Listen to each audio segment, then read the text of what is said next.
I just have a quick question for each of you, and probably since I only have 2 or 3 minutes left, maybe I'll just focus it on Mr. Cohen, but maybe others, if you have other responses, please give them. And my question is simple. The overall sanction efforts imposed by the United Nations and the United States and its allies have not, to date, achieved the intended goal of reaching a sustained suspension of Iran's uranium enrichment activities. We've discussed that there has been a lot of progress. But the bottom line is, and the question is, are we doing everything we can? Do we have adequate resources? Does Congress need to provide additional tools? What else can we do in terms of providing authority and support to help us achieve this objective?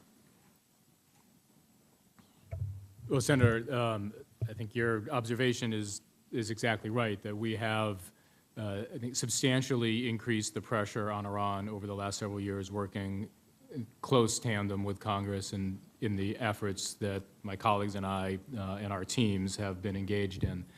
We have not yet achieved the objective, which is to change the Iranian government's calculus. I think we have seen some indications in the last negotiating session that the sanctions pressure that we're applying on Iran is beginning to have some impact on the calculus of the regime. They came to the Almaty, Kazakhstan negotiating sessions with a request, the desire to get sanctions relief, which only, I think, reaffirms that we are on the right path in pursuing the dual-track strategy. In terms of additional measures, as I described in my oral testimony and as you noted in your opening statement, we took 2 actions in the last 2 days that I think promise to increase the pressure. This is in line with actions that we've been taking over the last several months to ramp up the pressure, which is in line with actions we've been taking over the last several years to ramp up the pressure. We're looking forward to the implementation of IFCA, which goes into effect on July 1st, which has a number of important provisions that will increase the pressure on Iran. And we are looking forward to working with this committee on potential new legislation that is both effective and implementable, that keeps our coalition together with our international partners and adds pressure on the regime. I think we remain committed to this dual-track policy.